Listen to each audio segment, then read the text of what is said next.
ভাঙড় কি আবার ধরা দেবে নওশাদ সিদ্দিকীর হাতে? এই প্রশ্নের উত্তরে কেউ বলছেন সহজ জয়, কেউ আবার বলছেন কঠিন লড়াই, আবার কেউ কেউ প্রতিপক্ষ শওকত মোল্লাকে এগিয়ে রাখছেন। কিন্তু গ্রাউন্ড রিপোর্ট কি বলছে সেটাই তো সবচেয়ে গুরুতর প্রশ্ন, সেটাই তো সবচেয়ে জরুরি বিষয়।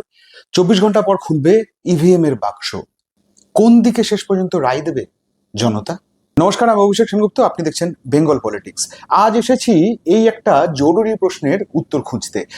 নওশাদ সিদ্দিকী আইএসএফ এর চেয়ারম্যান কি আর একবার ভাঙড় থেকে জয়ী হতে পারবেন? দ্বিতীয়বার তিনি কি বিধায়ক হবেন? এই প্রশ্নের উত্তর খোঁজার জন্যই আজকে আসা। আমি জানি এই প্রশ্নের উত্তর আপনি নিজেও খুঁজছেন। দুই শিবিরের যুক্তি পাল্টা যুক্তির মধ্যে থেকেই আমাদের খুঁজে নিতে হবে এই প্রশ্নের জরুরি উত্তরটা। চলুন ভিডিওয়ে পা রাখা যাক। দেখুন, শুরুতে একটা অন্য প্রশ্নের উত্তর আপনাকে জানতে হবে। মাত্র 5 বছর হলো রাজনীতির ময়দানে যারা পা রেখেছে, সেই দলটার চেয়ারম্যানকে নিয়ে বা শীর্ষ নেতাকে নিয়ে এত চর্চা কেন হয়?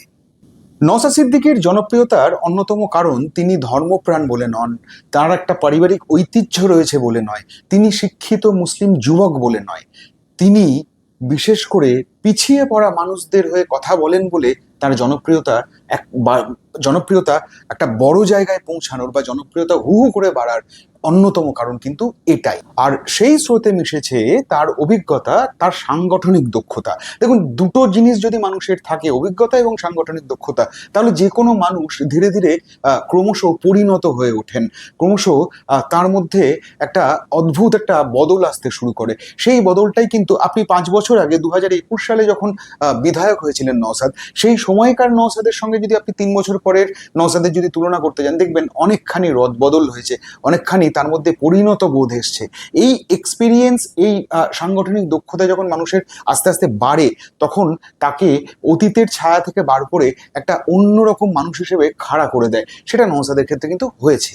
যেমন ধরুন, সংযুক্ত মোর্চার একমাত্র জয়ী প্রার্থী হিসেবে তো তিনি বিধানসভায় গিয়েছিলেন, কিন্তু আলাদা করে মানে তিনি অন্য কারোর সঙ্গে মিলেমিশে না গিয়ে তিনি কিন্তু একটা স্বতন্ত্র জায়গা তৈরি করার চেষ্টা করেছিলেন। আমার কাছে মনে হয় এই ব্যাপারটা খুব সিগনিফিকেন্ট, এই কারণে যে তিনি চাইলেই কোনো একটা পক্ষ নিয়ে নিতে পারতেন, তা না করে তিনি একটা নিজস্ব পক্ষ তৈরি করেছিলেন, যে পক্ষ তাকে স্বতন্ত্রভাবে এক রাজনীতিক হিসেবে বা পলিটিশিয়ান হিসেবে তাকে একটা দৃঢ় মঞ্চের ওপর দাঁড় করিয়ে দিয়েছিল। অনেকেই মানে অনেকের সঙ্গে এই বিষয় নিয়ে কথা বলতে গিয়ে, নওশাদকে নিয়ে কথা বলতে গিয়ে জানতে পারি, বা তারা তাদের খুব কাছ থেকে নওশাদকে দেখার অভিজ্ঞতা থেকে বলেন যে নওশাদ আসলে এই যে স্বতন্ত্র হয়ে ওঠার বিষয়টা, তার মধ্যে একটা লড়াকু ব্যাপার রয়েছে বলেই ধীরে ধীরে তিনি এই জায়গাটাতে উঠে আসতে পেরেছেন। তিনি অন্যের সঙ্গে মিলেমিশে না গিয়ে, তিনি অন্যের দলে নাম না লিখিয়ে, বা বা যাকে বলে বাংলায় ঝাঁকের কই না হয়ে গিয়ে তিনি স্বতন্ত্র থেকেছিলেন, আলাদা থেকেছিলেন। সেখান থেকেই তিনি নিজে একটা শিক্ষা পেয়েছেন, যে শিক্ষা তাকে আজকে একটা জায়গা পর্যন্ত পৌঁছে দিয়েছে। এমনটা যিনি করতে পারেন, তার প্রতি আস্থা ভরসা দুই যে বাড়ে, এ নিয়ে কোনো সন্দেহ নেই। নওশাদ সেই ব্যতিক্রমী নেতা যিনি মাটিতে পা রেখে হেঁটেছেন, মাটির কাছাকাছি থেকেছেন, মানুষের কাছাকাছি থেকেছেন। এই সিগনিফিকেন্ট দিকগুলো কিন্তু নওশাদের জনপ্রিয়তা বাড়ার পেছনে অনুঘটক হিসেবে কাজ করেছে। ঠিক এখানেই একটা প্রতিবন্ধকতার দেওয়ালও রয়েছে, যে প্রাচীরটার নাম হচ্ছে রাজনীতি। দেখুন, যারা রাজনীতি বোঝেন, জানেন, যারা খোঁজখবর রাখেন, তারা জানেন যে রাজনীতির খেলাটা একেবারে অন্যরকম, এবং সেই খেলার অঙ্কটা আপনাকে বুঝতে হবে। সব খেলার একটা নিজস্ব থিওরি থাকে, একটা নিজস্ব নিয়ম থাকে, সেই নিয়ম না বুঝলে কিন্তু সেই খেলাটাকে জেতা যায় না। শুধু জনপ্রিয়তা বা শুধু ইমেজ দিয়ে ভোট তো আপনি জিতে নিতে পারবেন না। ভোট জিততে হলে আপনাকে ওই অঙ্কটাকে বুঝতে হবে। আর এই অঙ্কটা যিনি মেলাতে পারবেন ভাঙড়ে, তিনিই তো শেষ হাসি হাসবেন। তিনি নওশাদও হতে পারেন, তিনি তৃণমূলের শওকত মোল্লাও হতে পারেন। দেখুন, আপনাকে একটা জিনিস খুব পরিষ্কার বুঝে নিতে হবে, নওশাদকে আপনি এগিয়েও রাখতে পারবেন না, নওশাদকে আপনি পিছিয়েও রাখতে পারবেন না। ঠিক একই রকম ভাবে শওকতকে আপনি বহুদূর এগিয়ে দিলেন তাও সম্ভব নয়, শওকতকে আপনি বহুদূর পিছিয়ে দিলেন তাও সম্ভব নয়। ফলে একটা নেক টু নেক লড়াই 100% রয়েছে। আপনি একটা সিচুয়েশন ভেবে দেখুন, আমি একটা পরিস্থিতির কথা আপনাকে বলছি। বিধায়ক নওশাদ ভাঙড় থেকেই লড়বেন, এটা মোটামুটি জানা ছিল। কিন্তু শওকত যে ক্যানিং পূর্বের জায়গাটা খোয়াবেন, তাকে ভাঙড়ের দায়িত্ব দেওয়া হয়েছে মোটামুটি ধরুন 2023-এর পর থেকে, পঞ্চায়েত ভোটের পর থেকে। সেই ভাঙড়কে তিনি পুনর্গঠন বা পুনর্দখলের যে চেষ্টাটা তিনি চালিয়ে গিয়েছেন, সেই ভাঙড়েই তাকে ভোটে নামতে হবে, এটা শওকত কিন্তু ভাবেননি। যখন এই পরিস্থিতি তৈরি হয়, 1 মাস আগে যখন প্রার্থী তালিকা ঘোষণা করা হয়, তাতে দেখা যায় যখন যে শওকতের নাম রয়েছে ভাঙড় থেকে, নওশাদের এগেনস্টে তাকে লড়তে হবে, তখন কিন্তু শওকতের কাছে এই লড়াইটা প্রেস্টিজের হয়ে গেছে, অর্থাৎ অস্তিত্ব রক্ষারও হয়ে গেছে। অর্থাৎ একই সঙ্গে একইভাবে এটা কিন্তু শওকতকে নিজেকে টিকিয়ে রাখার, নিজেকে বাঁচিয়ে রাখার, নিজেকে ভাসিয়ে রাখারও একটা দুরন্ত চূড়ান্ত লড়াই হয়ে গিয়েছে। ফলে শওকত কোনো অবস্থাতেই কিন্তু 1 ইঞ্চি জমি ছাড়বেন না। শওকত বনাম নওশাদের লড়াইটা বুঝতে হলে আপনাকে বেশ কিছু ফ্যাক্টর বুঝতে হবে। 2021 সালের ভোটে যদি আপনি ভোটের দিকে যদি আপনি তাকান, ওই ভোটটাতে সংযুক্ত মোর্চার হয়ে নওশাদ দাঁড়িয়েছিলেন এবং সেই ভোটে তিনি জয়ী হয়ে ভাঙড়ের বিধায়ক হন। সেই সময় কিছু কিছু এক্স ফ্যাক্টর কিন্তু নওশাদের পক্ষে গিয়েছিল। কিরকম জানেন ব্যাপারটা? মানে একটু একটু যদি খুলে বলি, একটু যদি গভীরে গিয়ে বলি, তাহলে আপনি আরো ভালো করে বুঝতে পারবেন। সেটা হচ্ছে যে সেই সময় ধরুন আরাবুল, সেই সময় ধরুন কাইজার, এরা তৃণমূলের হয়ে যে সমস্ত কার্যকলাপ করেছিলেন, সেই কার্যকলাপগুলো কিন্তু নওশাদের জন্য একটা ময়দান তৈরি করে দিয়েছিল, জয়ের ময়দান তৈরি করে দিয়েছিল। সেই রাস্তা দিয়ে নওশাদ হাঁটাতে তিনি খুব সহজেই জয়টা, সহজে বলবো না, তিনি কাঙ্ক্ষিত জয়টা ছুঁয়ে দেখতে পেরেছিলেন। তারপরে 2023-এ যখন পঞ্চায়েত ভোটের পর, যখন পঞ্চায়েত ভোটের 2 মাস পরে যখন শওকত ভাঙড়ের দায়িত্ব নিলেন, তখন থেকে কিন্তু সিচুয়েশন আবার পাল্টাতে শুরু করলো। কিরকম দেখুন ব্যাপারটা ঘটলো। শওকত দায়িত্ব নেওয়ার পর থেকেই বিরুদ্ধবাদী যারা ছিলেন এতদিন পর্যন্ত, তাদেরকে আস্তে আস্তে আস্তে আস্তে তিনি দূরে সরানোর চেষ্টা করেন, দূরে সরিয়ে রাখার চেষ্টা করেন।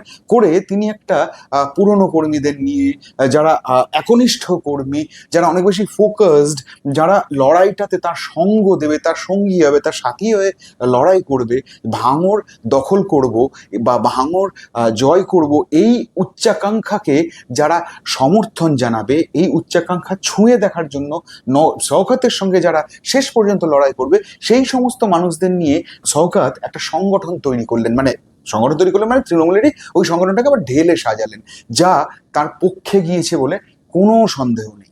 ঠিক এখানেই জানেন তো আরেকটা প্রশ্ন জন্ম নেয়, এই যে বদল, এই যে ঢেলে সাজানো, এ দিয়ে কি ভোটে জেতা যায়? শুধু এ দিয়েই ভোটে জেতা যায়? শওকত পোড়খাওয়া রাজনীতিক। শওকত এই প্রশ্নের উত্তরটা কি হতে পারে জানেন না, তা কোনো অবস্থায় নয়। ফলে শওকতের অঙ্ক নিশ্চয়ই আরো গভীর পর্যন্ত রয়েছে, এ নিয়েও কোনো সন্দেহ নেই।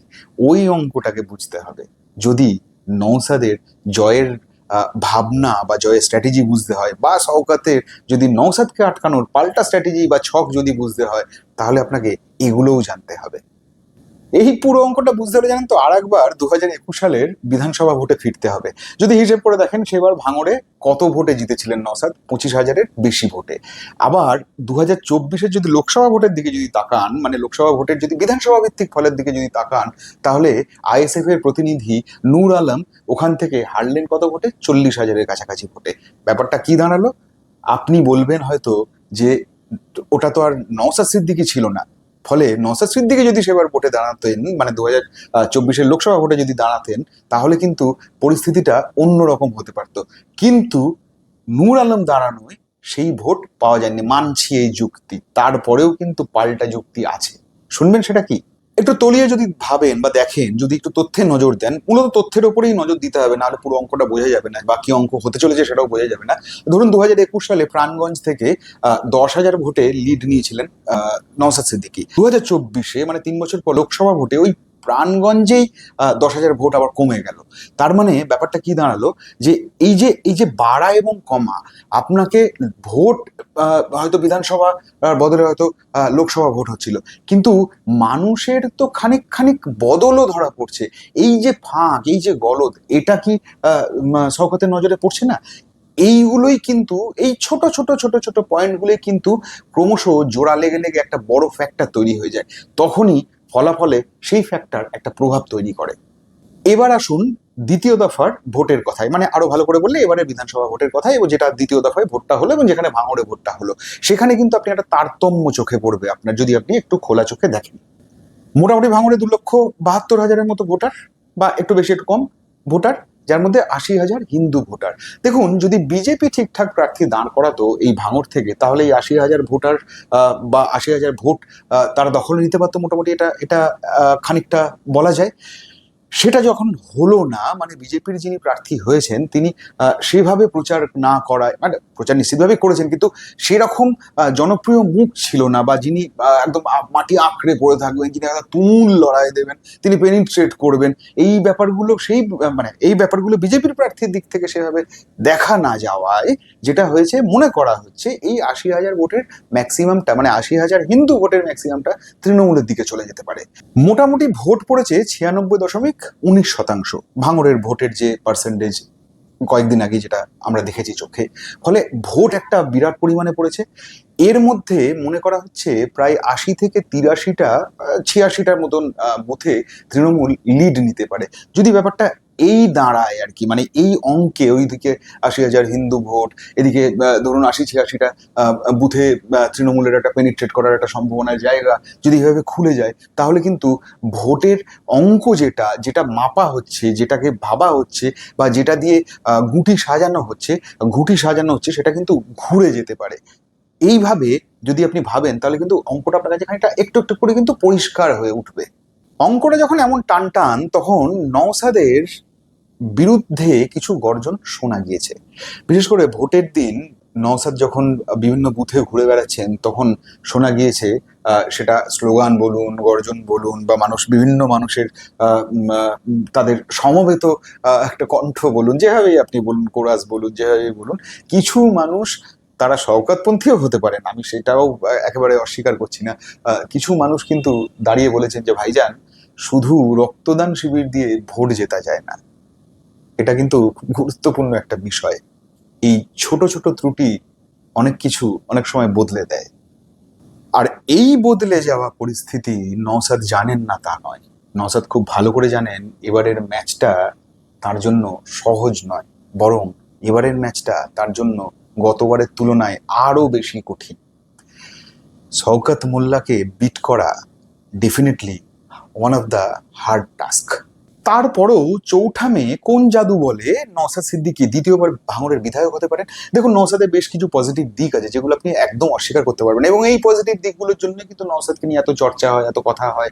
তার পেছনে না অনেক ছোট ছোট ছোট ছোট লজিক আছে, সেই লজিকগুলোকেও জানতে হবে। সেই লজিক না জানতে পারলে কিন্তু নওশাদকেও কিন্তু আপনি পুরোপুরি বুঝবেন না, যে শওকতের এগেনস্টে কেন নওশাদ এত বড় একটা কঠিন প্রতিপক্ষ নওশাদ হয়ে উঠেছেন, সেটাও বুঝতে হবে। দেখুন, তৃণমূল কিন্তু ওই চত্বরটাতে, ওই জোনটাতে, দক্ষিণ 24 পরগনা পুরো এরিয়াটাতে তৃণমূল কিন্তু অত্যন্ত কঠিন একটা দল হিসেবেই উঠে এসছে।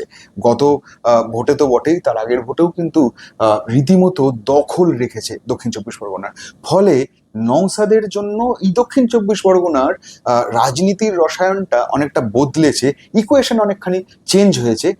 ফলে এবার যদি শওকত নওশাদকে থামিয়ে দিতে পারেন, তাহলে একদিক থেকে যেমন তৃণমূলের একটা বিরাট জয় হবে, তেমনি অন্যদিক থেকে শওকত একটা অদ্ভুত জায়গায় গিয়ে পৌঁছাতে পারবেন, যেখানে তাকে অপ্রতিরোধ্য শব্দটা তার জন্য ব্যবহার করতে হবে।